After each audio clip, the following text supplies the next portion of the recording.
and practical travel tips. Makasama po natin si Mommy Louise Antoinette Santos, blogger for 10 years of Mommy Practicality, mom of 3 kids, freelance multimedia service provider, voice-over talent for TV commercials, at marami pang iba. Welcome sa Kada Umaga, Mommy Louise. Ikaw talaga ang patunay na mothers wear many hats. Grabe ka mag-juggle.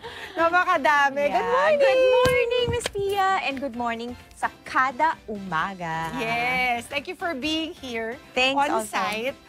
Mommy, okay, first of all, bakit po mahalaga na mag-travel as a family?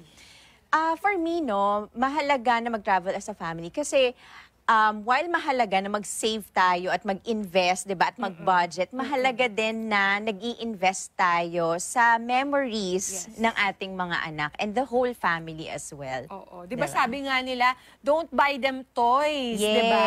Yes, Give them oo. memories, not let them take home not take home toys but take home memories. Yes, 'di ba? memories and experiences as well. experiences. Kasi maaalala nila yun pag sila yung lumaki na, they will go back to their core memories. And isa yung travel sa makakapagbigay ng magandang core memories na yun. Nababalikan nila pag sila yung tumanda na, tapos sila na rin yung nagkaanak. Ganon. Pero ang tanong ng marami, is there a particular age